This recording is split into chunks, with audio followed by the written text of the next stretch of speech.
sejam todos muito bem-vindos. Começaremos agora uma disciplina cujo objetivo central, o enfoque dessa disciplina, dirige-se à sua estrutura de pesquisa. O nome da disciplina já está direcionado a esse sentido, métodos e técnicas em pesquisa biológica, para que vocês tenham então subsídios teóricos para poder estruturar, formatar os seus projetos de pesquisa e, em razão disso, estruturar os seus trabalhos de conclusão de curso.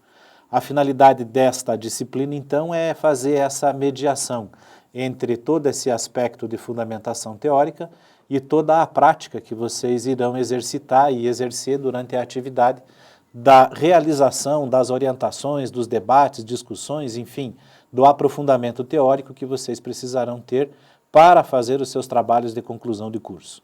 Neste sentido, a nossa disciplina está dividida em 4 grandes unidades.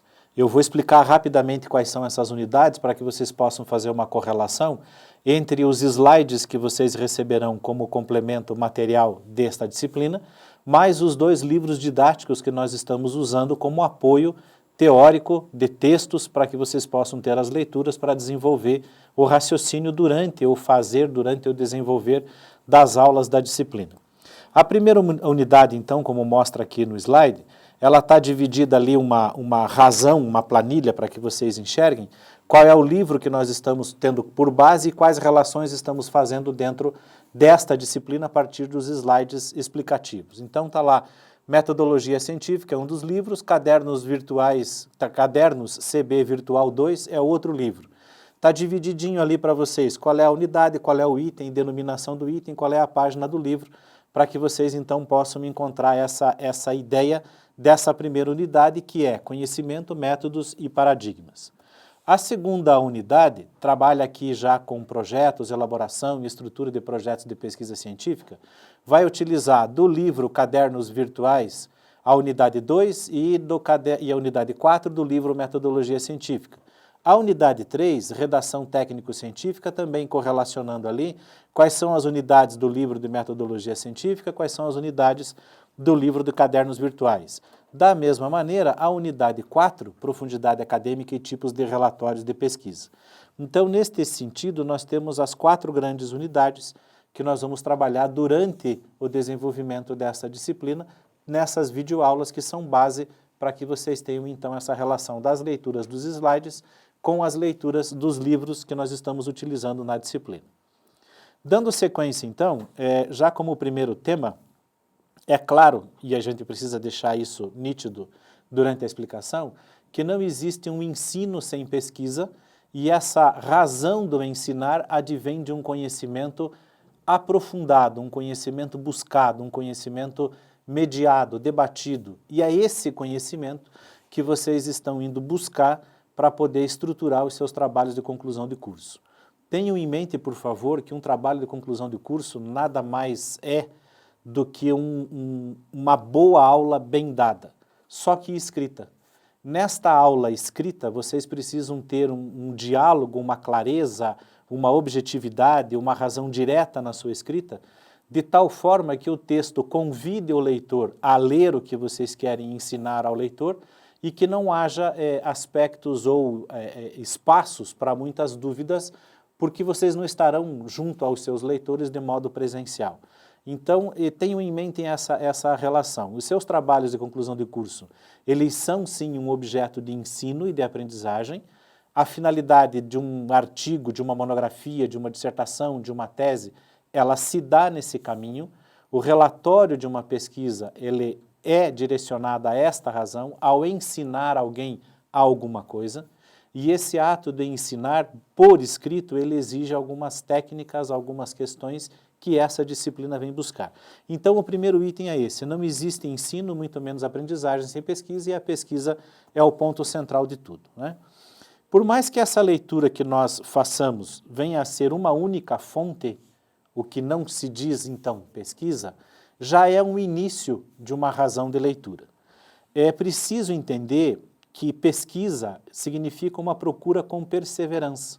Isso exige disciplina e exige método e metodologia. E isso a gente vai discorrer ao longo dessa disciplina nessas 4 videoaulas, né? Toda pesquisa aqui, ela exige uma concepção, nós vamos falar um pouco sobre isso, ao falarmos em conhecimento e métodos, e exige uma razão de discussão, uma fundamentação teórica, que nós já vamos entrar também nesses detalhes daqui a pouco.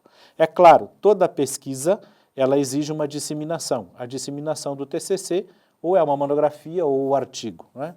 E a partir daí, se essa tua razão da escrita, ela está sendo reprodutivista, em razão de um conteúdo já desenvolvido, escrevam de uma maneira original para que sejam bons reprodutivistas, para que vocês façam um bom texto, uma boa estrutura acadêmica, demonstrando, então, um bom aprofundamento da ideia e originalidade na forma de escrever o seu texto, ou seja, a sua maneira de escrita.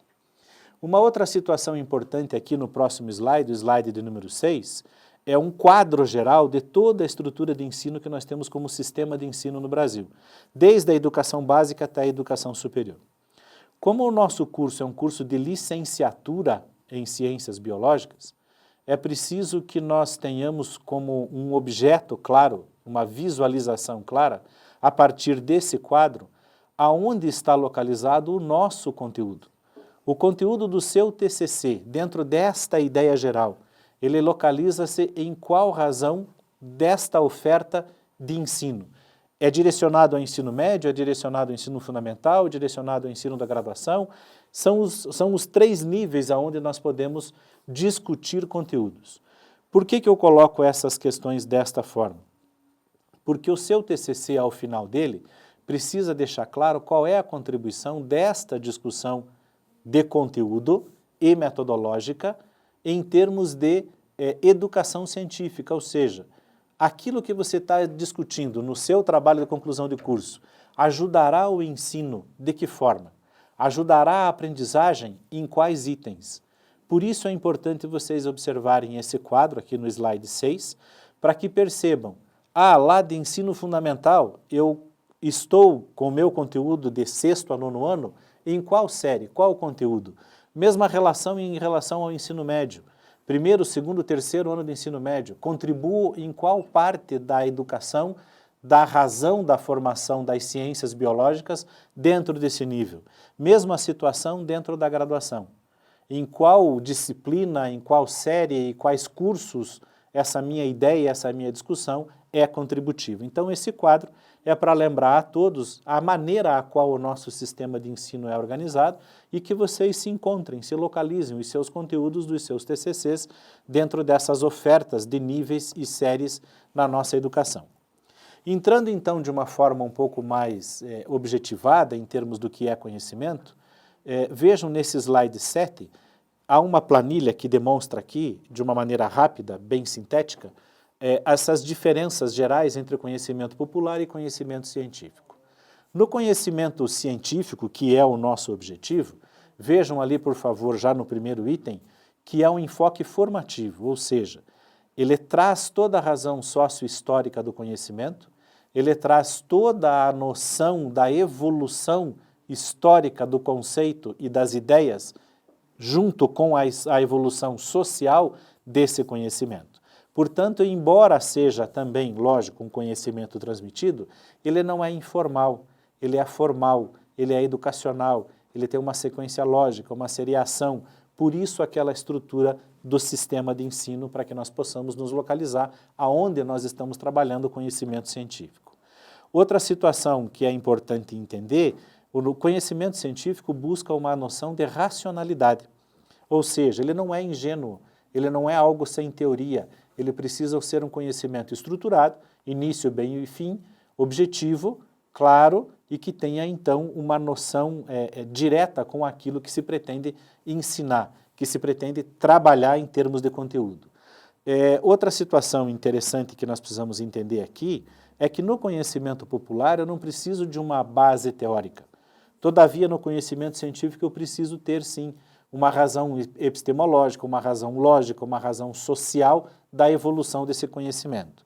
Um conhecimento popular assimétrico e assistemático, ou seja, ele não tem uma noção de profundidade ou clareza, ele não tem início, meio e fim.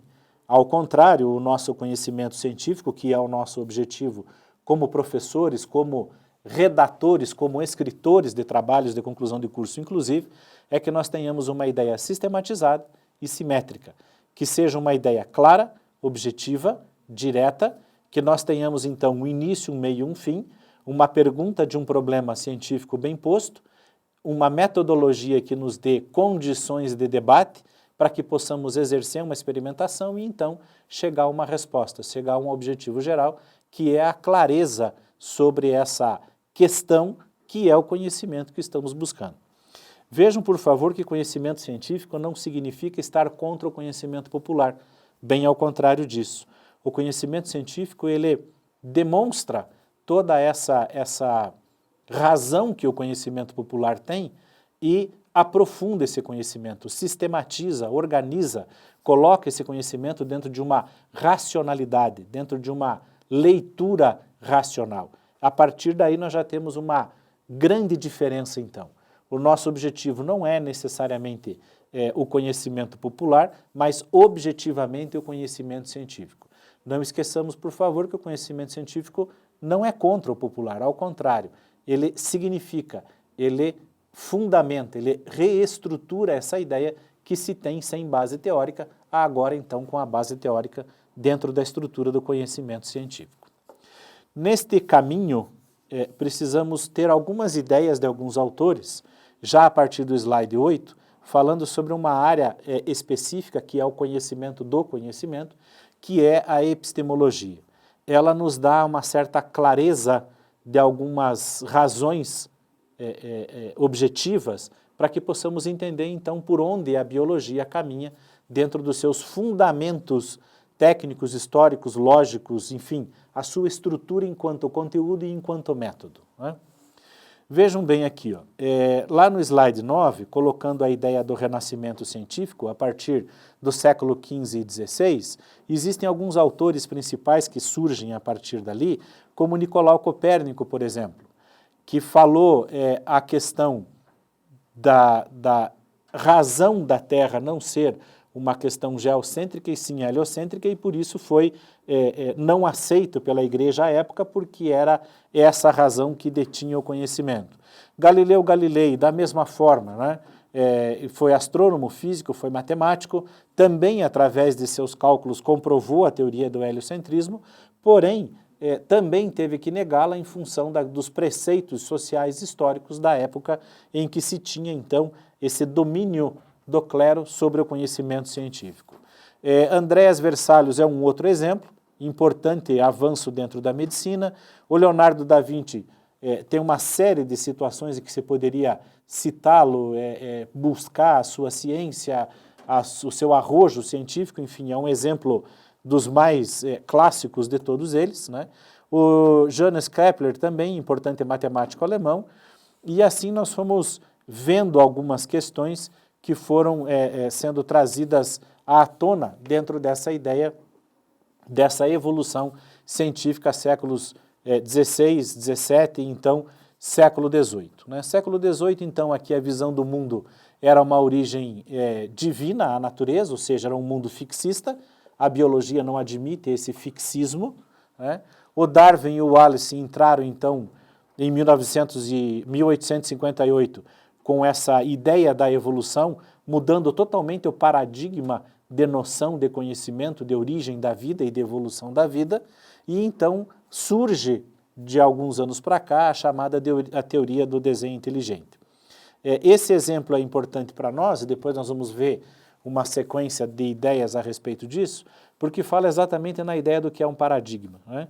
Paradigma é uma ideia central que é socialmente aceita, e então ela é assumida como verdade. Tínhamos então até o século XVIII a noção da origem criacionista, e a partir disso então toda a ciência era ordenada, classificada, criada a partir de um raciocínio do próprio clero. A partir de algumas ideias em que foi sendo comprovada a evolução dos seres vivos, essa origem divina foi sendo colocada em xeque, e a partir daí surgem então algumas teorias que dão sustentação ao ponto central, que é a chamada epigênese, ou seja, a partir da teoria celular. Uma célula só se origina a partir de outra antecessora. Então, se ela é originada de uma célula antecessora, não é uma origem divina. E aí entra então o desenho inteligente, que diz que estas células têm suas antecessoras até a primeira. A primeira, sim, foi criada por Deus. Isso é uma razão um pouco diferente e está mexendo um pouco com essa noção da epigênese e da evolução, tentando fazer surgir aqui uma nova teoria, que é uma mescla entre as duas anteriores.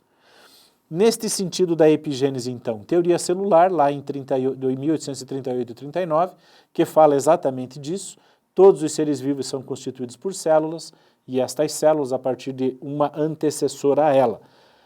A partir dali é que se tem ideia de zigoto, herança, a noção do que é um zigoto em mosaico, fertilização, enfim, toda essa sequência de teorias, genótipo, fenótipo, interações indutivas, controle interno de produção de proteínas, para que nós pudéssemos, então, de todas essas teorias, fundamentar uma única, que é a noção da epigênese, ou seja, o paradigma é esse. Deixa de ser o paradigma da origem divina e passa a ser o paradigma da evolução da epigênese. Tá? Nesta condição, esse renascimento da ciência passa, então, a uma situação de razão, de experimentação e de observação e de comprovação. Nestas condições, a física, por ser mais próxima ao fenômeno natural propriamente dito, ela assume uma interação maior nessas explicações do que é o conhecimento e nessas explicações de como os fenômenos naturais ocorrem. Todavia, não esqueçamos, a química também realiza essa mesma epistemologia e a biologia, por sua vez, ela é um pouquinho diferente. Ela necessita da física, da química, da matemática, da geografia, enfim, todas as áreas, mas, porém, na biologia nós não temos uma certeza da resposta, nós não temos uma predição de resposta. O acaso e o aleatório fazem parte da biologia, tanto quanto as regras fixas da física fazem dos fenômenos naturais. Algumas características importantes aqui. O uso da pesquisa e da investigação como método de produção de conhecimento científico, isso já estamos lá no slide 14. Grandes avanços na área da astronomia, medicina, matemática, física, química, biologia, ao longo do século 17 e 18. Desenvolvimento de instrumentos científicos, ou seja, formas instrumentais, inclusive tecnológicas, para que eu possa evidenciar os resultados, as interações entre variáveis dentro da minha pesquisa. Formulação de várias leis físicas e teorias matemáticas explicando os fenômenos naturais, divulgação desse conhecimento científico, é que, é claro, a partir da prensa, a partir de Gutenberg, isso fica mais fácil, porque está registrado, está escrito. A nossa evolução eletrônica, por assim dizer, dentro da era da comunicação, ou seja, a computação, nos permite essa mesma condição de divulgação, todavia agora em tempo real. Então, o que fazemos aqui, ao mesmo tempo, é conhecido ao restante do mundo, independente das distâncias ou fusos horários. Então, não esqueçamos disso, que essa segunda grande revolução na forma de comunicação, desde a primeira, que é a prensa, agora a segunda, com a parte da comunicação computacional. Período marcado, então, por grandes invenções aqui, a partir de conhecimentos científicos, e a partir disso a tecnologia começa a surgir. Ciência é aquela condição de conhecimento que desenvolvemos, cuja aplicação exige instrumentos. Esses instrumentos é que são a tecnologia propriamente dita. Tá?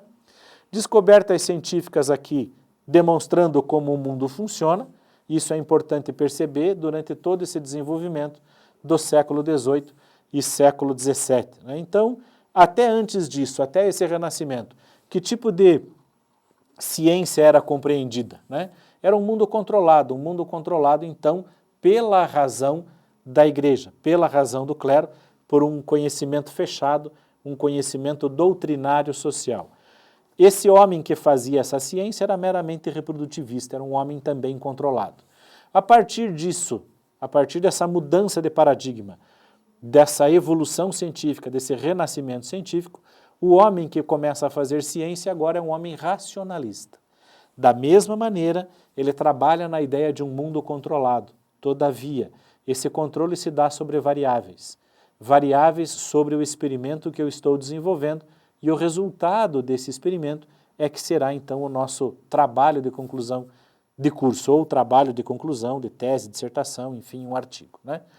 Importante deixar claro aqui no slide 15, o mundo vivo, tanto quanto o mundo inanimado, estão sujeitos às leis naturais da física, de onde se pode descrevê-los e ordená-los matematicamente.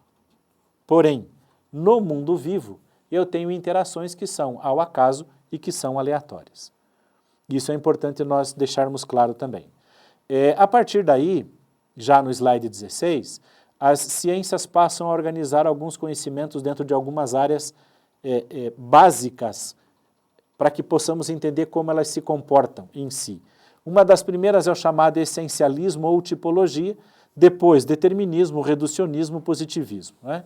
Esse essencialismo aqui, então, ele diz: a variedade de fenômenos da realidade consiste em um número limitado de essências ou tipos.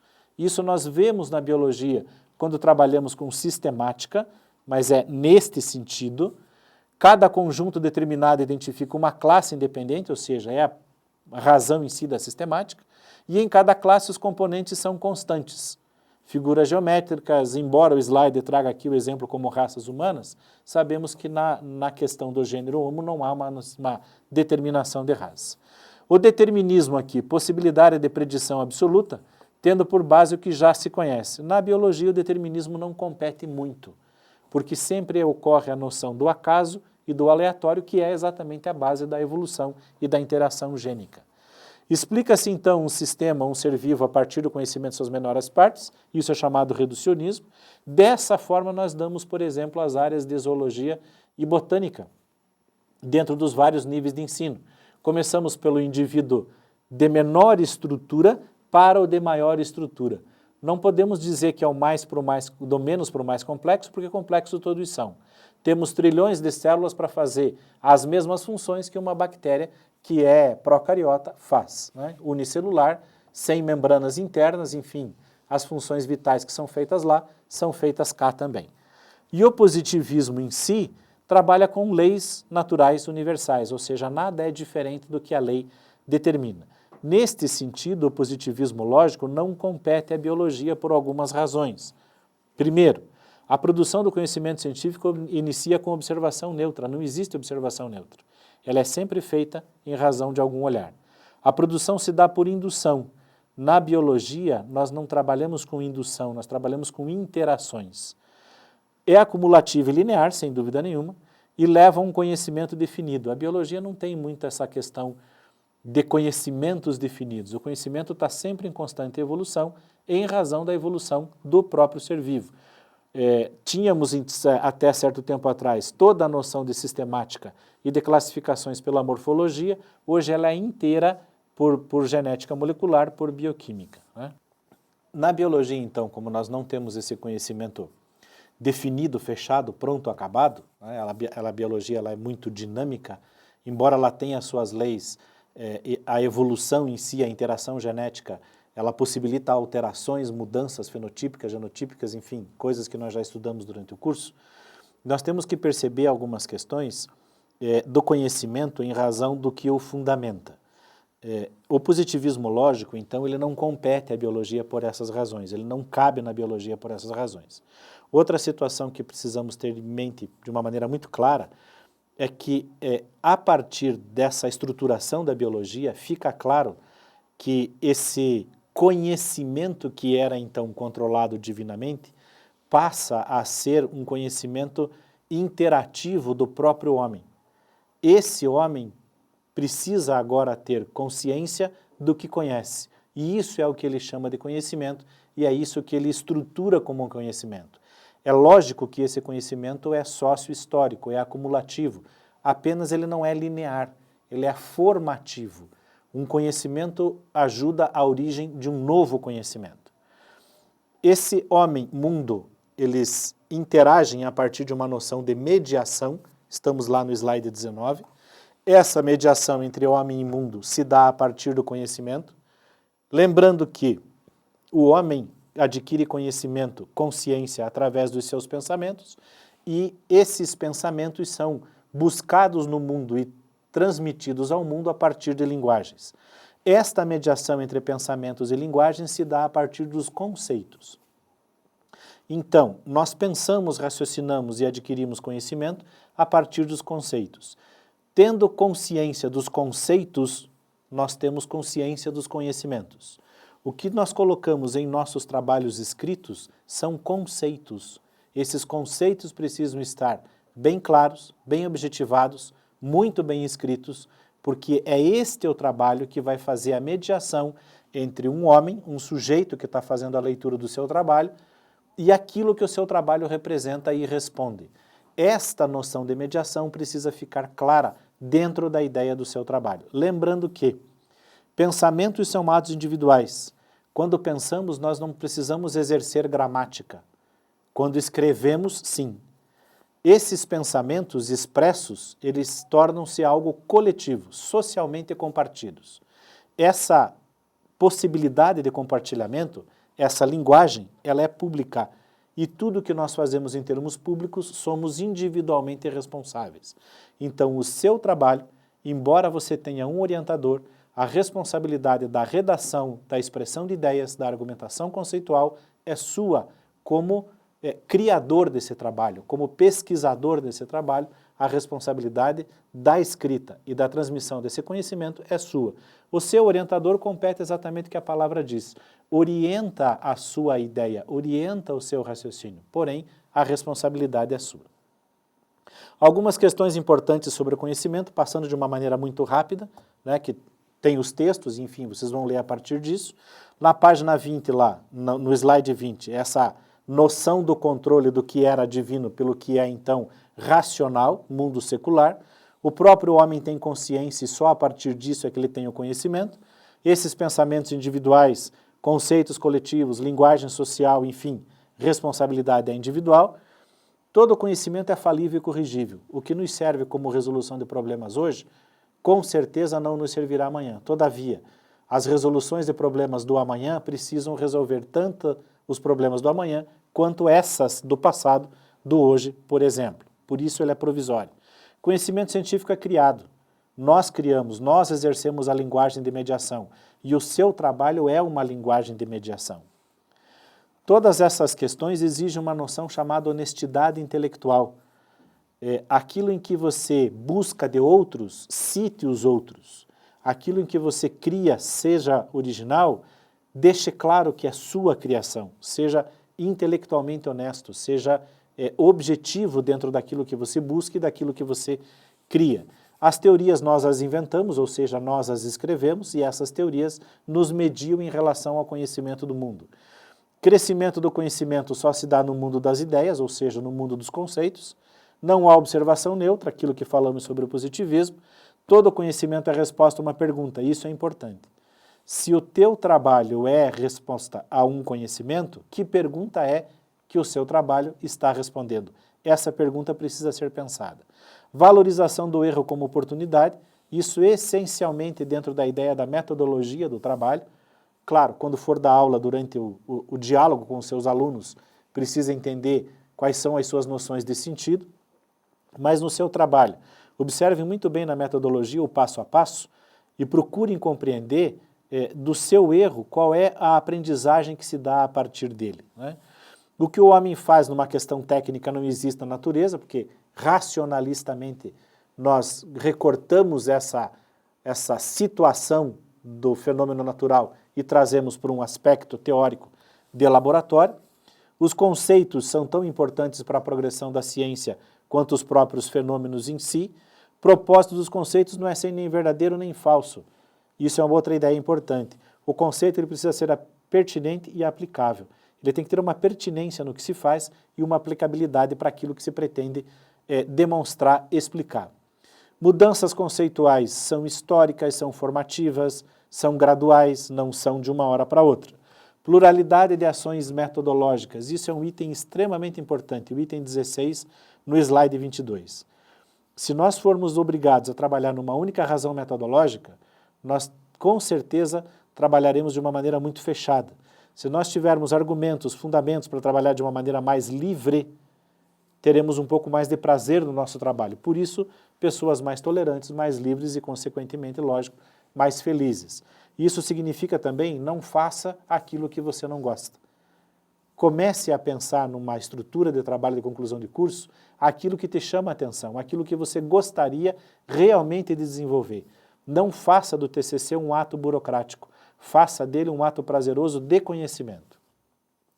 Não é o conhecimento, mas sim a consciência desse conhecimento que me dá o compromisso, e não há como ser isento das emoções ao escrever, ao explicar, enfim, ao criar alguma situação. Portanto, não há um distanciamento entre a ciência e a emoção. Ao contrário, se eu não tiver uma perspectiva emocional, eu não tenho o porquê estar fazendo alguma coisa se eu não gostar de fazer aquilo que eu faço, né? O acaso e a aleatoriedade são constituintes dos fenômenos naturais, tanto quanto são as leis físicas e as leis matemáticas. No slide 23, existe um esquema que é lá da teoria de Bachelard, inclusive na bibliografia desses slides está lá indicado aonde vocês encontram esses livros, que fala onde está a nossa ciência entre o realismo e o idealismo. É exatamente esse centro onde se diz ciência contemporânea.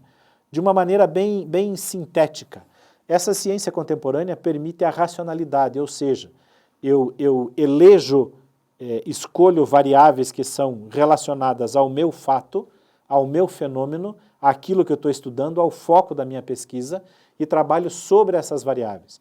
Portanto, eu reduzo a ideia do que é o fenômeno natural. Eu recorto o fenômeno natural. Quanto mais próximo eu tiver dele, melhor é a validade da minha pesquisa. Se mais distante, então eu preciso ver qual é a pertinência e aplicabilidade dos conceitos que eu estou utilizando. Na sequência dos slides 23, então a sequência o 24 e o 25 e o 26, explicam essa razão de uma maneira direta, né? Mais especificamente o slide 26, que fala do racionalismo aplicado e do materialismo técnico. Esse racionalismo aplicado é exatamente isso. Quais são as variáveis que eu preciso para fazer o meu trabalho, e o materialismo técnico, quais são as transformações que eu posso trabalhar a partir dessas variáveis. E é essa a noção de ciência que nós temos hoje. Tendo essa visão geral sobre conhecimentos e métodos que foram falados de uma maneira rápida aqui, e também tocado no assunto da ideia dos paradigmas, que também tem uma explicação nos livros didáticos, vamos então à próxima noção, à próxima aula, que é a estrutura de projetos científicos.